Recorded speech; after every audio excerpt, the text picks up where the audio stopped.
What's going on, guys? Danny from Slow Restoration. We have a 2003 Chevy S10 4.3 extended cab short bed in the shop today. You might recognize this truck is our old shop truck. We actually did sell this truck, and the new owner wants to kind of do some maintenance things, things that I just kind of lived with when we had it.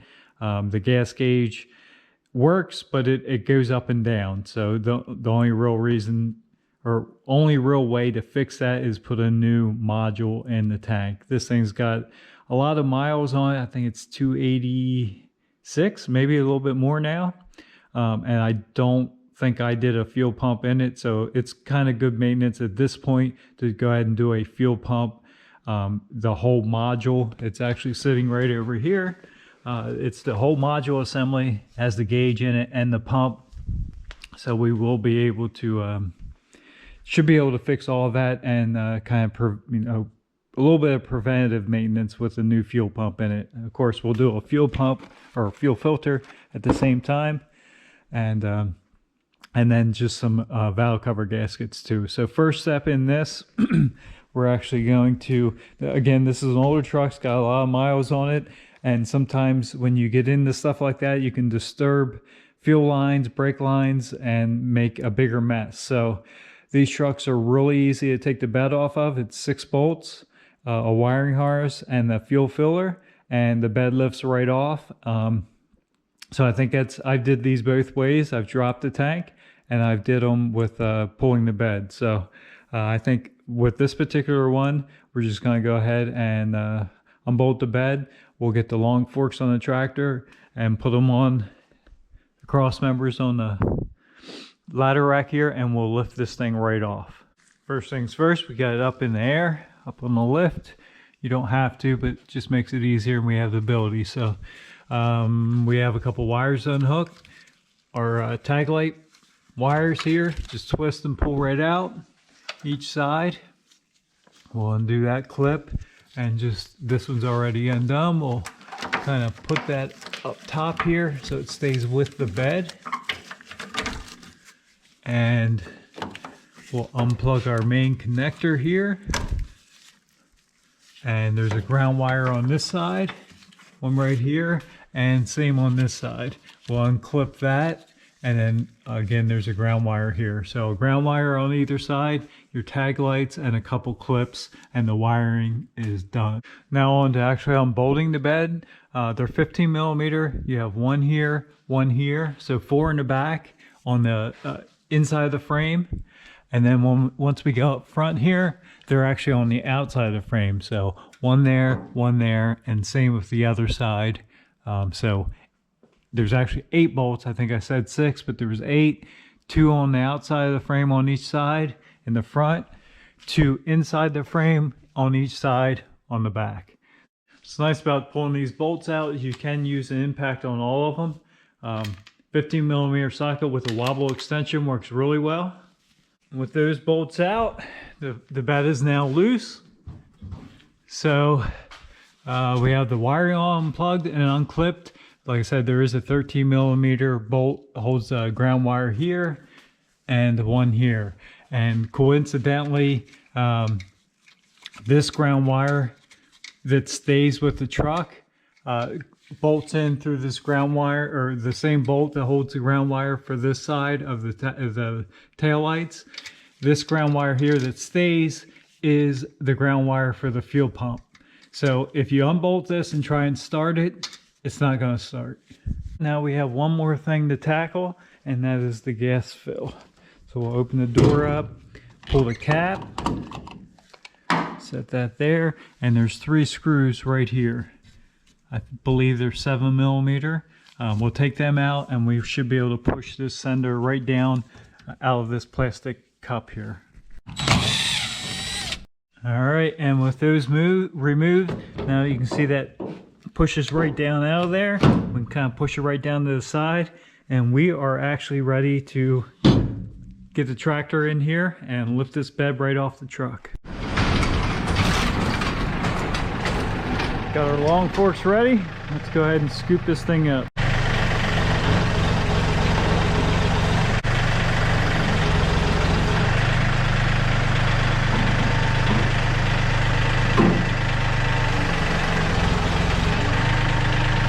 And there we have it, bed's removed. That's what an S10, 2003 S10 looks like without a bed.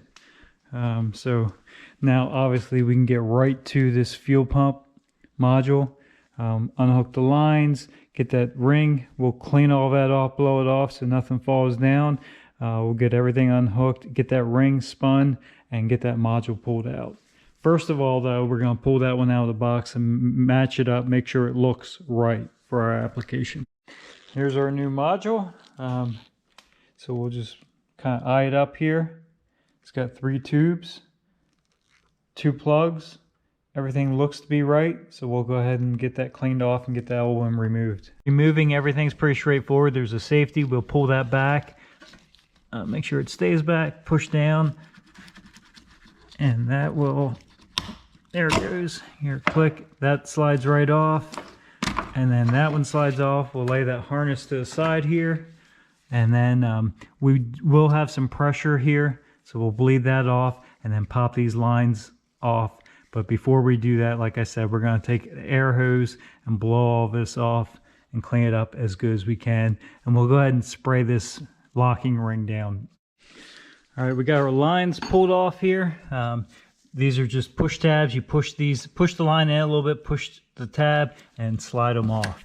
We have the 3 lines pulled off, got a ring sprayed. Now remember, this is gas. There is fumes in here, so you don't want to hit metal to metal, like steel to steel. So use a brass drift or punch. There is a small locking tab here, so we'll pry that back and we'll drive this ring around. It'll release that, and then we can pull this whole module right out of the tank. All right, once we drive that ring around, these can be a little difficult. They can be stubborn. Just kind of work it. Don't fold the ring in one spot. Once that's done, as you can see, the module just lifts up. We'll get that pulled out and dump that gas out and get it cleaned up and ready for our new pump. Gas tank all cleaned up there. You can see that flange is all clean. Now is the time to look down inside that tank too with a light. Make sure it's no kind of spark. Don't take a cigarette lighter or something and shine down there because it will explode. But look down in the tank. Now's the time to clean it if need be, because you don't want to contaminate this new pump. Ours happens to look very good inside, so we're good to go.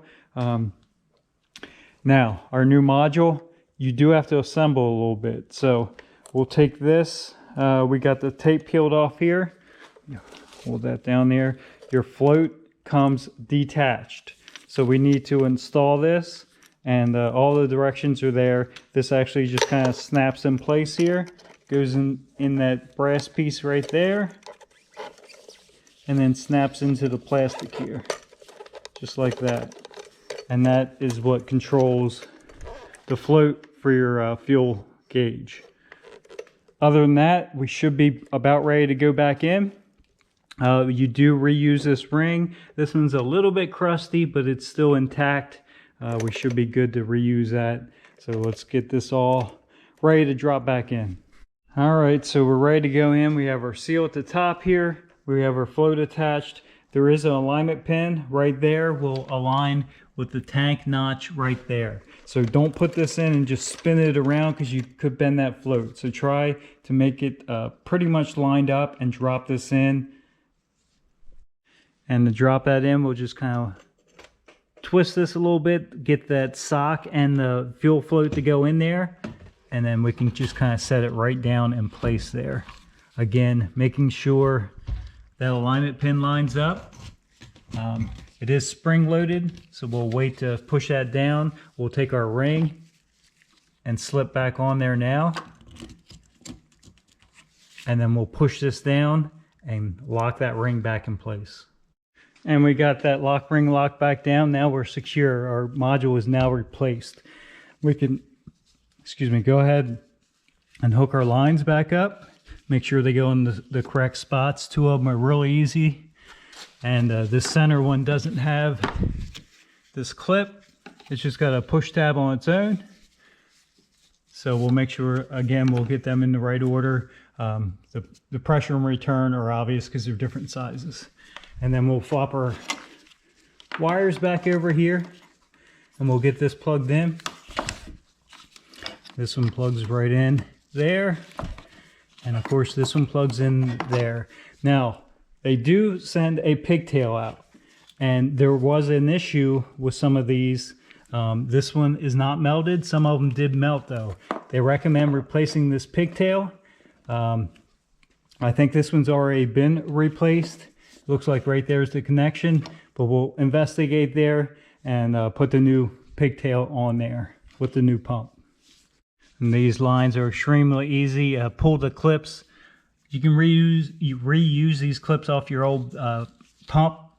Just take them off the old pump, snap them back into the line, and then when you push these on, you can hear them click and they are locked in securely. With that stuff done, now we're actually going to put this truck back up in the air and change the fuel filter before we put the bed back on, just because it's right here ready to go. Now this is the spare tire carrier. This is a case of it comes apart really easy and goes back together slightly more difficult, but this goes on here. It comes over and locks into the bed on this end. There's a bushing and there's just a pin here. So we'll pop that pin out, just slip this out and lay that there. We can reach up and grab that later. And once we get the bed back on, it's a lot easier to slip this in and then go back on there. Reinstall our pin there, and it'll be a lot easier than trying to line this up. If you have another person helping you, you can leave it attached and have them line it up as the bed comes down. But for us, we're just going to pop that off. And fuel filter is pretty straightforward too. As you can see, we're draining it here.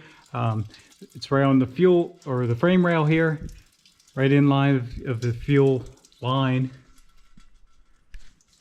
Once that quits dripping so we don't get splashed on, it's a quick disconnect up front and a tube nut in the back, and it just slips out of that plastic holder. We got it all sprayed down so it comes apart easy. Guys, with our old one off, we actually took this whole bracket off. It's a 13mm and a couple clips here for the fuel line and brake line to come back. The old one was stuck on there pretty good, so we took it off and used a hammer to tap it off. And we have our new one here ready. We have our new fuel line clip in the fuel line. So we'll just pop that in, push this up, and thread that end in, put our lines back on, and we're good to go. All right, since we have this all hooked back up and the bed's still off, we can check for leaks. We'll just go ahead and fire it up. But remember, I told you this ground wire right here is for the fuel pump. So there is another one goes there for our tail light harness, and here's the star washer. But for right now, we're just going to tighten that bolt back up and start this up. Without that tight, it's probably not going to start because it's not making a ground for the fuel pump circuit. We're going to go ahead and give this a shot. We'll cycle our key a couple times. Our fuel gauge is working. We'll cycle that key a few times. Make sure we get fuel pressure. Remember, the whole system's bled down because we had the lines off, the module out, and the fuel filter out. So once you hear that cycle through, go ahead and fire it up, fire it right up. We'll take a quick peek, look for leaks. Nothing underneath. Everything's good here. Nice and quiet. I think we have success. With that all done, working proper, started up, ran fine, and the fuel gauge is fine. Only thing we have to do left to reinstall the bed, I think we're just going to back the truck out. It'll make it easier. It was a little tight with the tractor getting around this door and still coming in. We had to tilt it at an angle. So if we back it out, there will be no obstacles, no obstruction, so we can drop the bed straight down on here. We got it all set up. Just gotta go down, make sure that gas filler neck goes up inside there. Once we get it down a little lower, we'll prop that up inside and just come straight down with it.